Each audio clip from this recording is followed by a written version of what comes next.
Hey y'all, I'm Crystal and welcome back to my channel. Today, we're going to be making some fried chicken, but not just any fried chicken. We're making a Copycat Chick-fil-A Chicken strip, or as I like to refer to it, as Copycat Jesus Chicken. She didn't like that idea, I said chicken. Now, if you're new around here, welcome. And if you're all about cooking from scratch, preserving your own foods, and eating for better health, we'll go ahead and hit that subscribe button. And don't forget to smash the bell icon so you're notified every time I post a new video. Now, living in the country has its perks. Eating at some of your favorite restaurants is definitely not one of them. So over the years, I've had to create recipes that help combat those cravings. Now, this recipe is a lot easier than you're probably thinking it is. But it does require one special ingredient. Pickle juice. You have to have pickle juice. And I know what you're thinking. Pickle juice? I don't want my fried chicken to taste like pickle juice. Now, despite being marinated in pickle juice, it does not taste like pickles at all.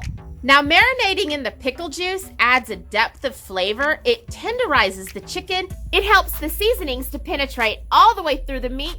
And the results are absolutely delicious. It's a tender, juicy, and flavorful chicken strip. And if y'all are wondering, I've made this exact same recipe with bone-in chicken. This recipe is easy and quick and perfect for any weeknight meal. Let me show y'all how I make Copycat Jesus Chicken. So I'm using 4 pounds of boneless and skinless chicken breast, and I am just cutting them into strips.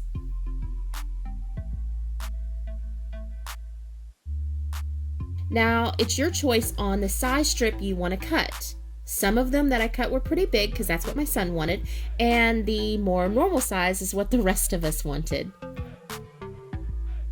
Next, I'm going to take the juice from 1 quart-sized jar of pickles and pour it directly over the chicken.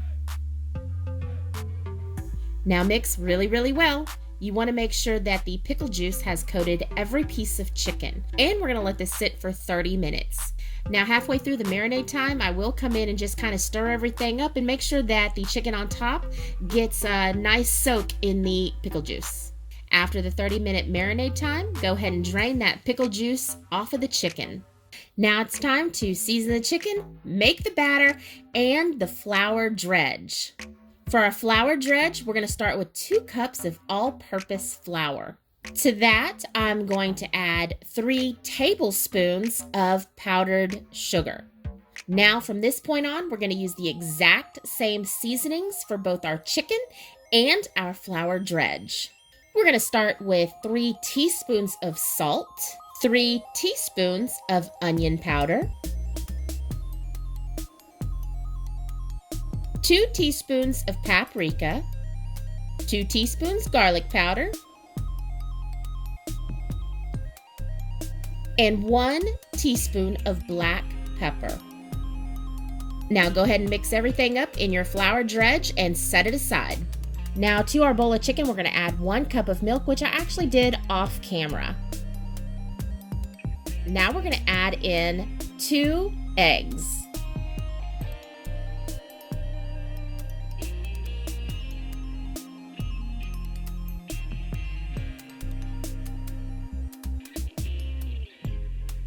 Now mix well. Want to make sure that all of our seasonings is coating that chicken really, really well.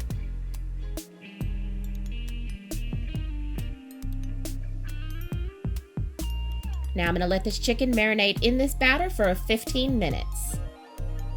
And during that 15 minutes, I'm going to go ahead and get my frying pan and oil ready. Now it's time to dredge the chicken into our flour mixture. This is also a great time to get your heat going in the frying pan.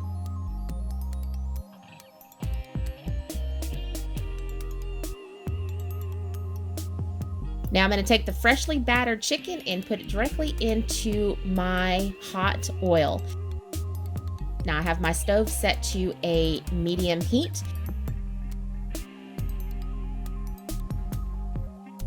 and I'm using coconut oil. You can use whatever oil you like.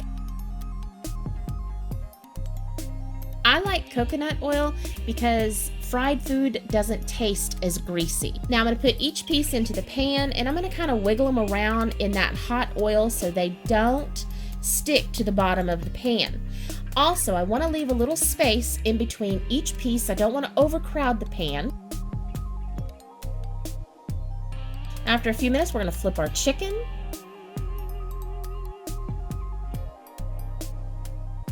And you'll see it's already turning a nice golden color.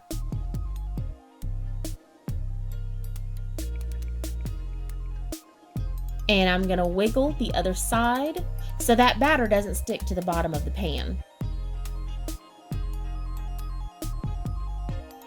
Now you want to cook till the chicken is thoroughly cooked. And during the cook process, you're going to flip them. I like to flip them a couple of times.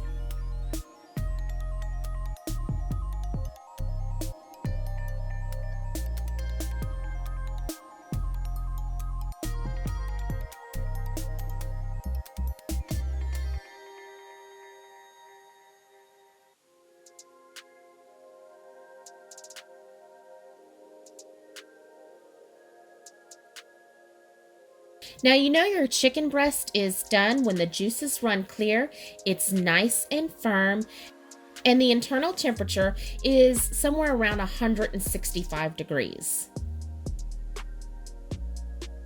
Your chicken strips should take anywhere from 15 to 20 minutes to cook, depending on how big they are.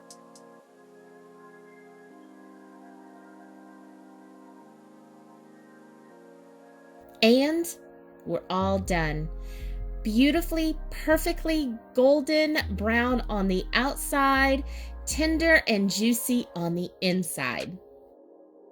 If you're wondering what sides I served with the chicken strips, cheesy, creamy macaroni and cheese and sauteed asparagus. Now, if you'd like to see more great cooking videos just like this one, well, go ahead and click right here and I'll meet y'all over there.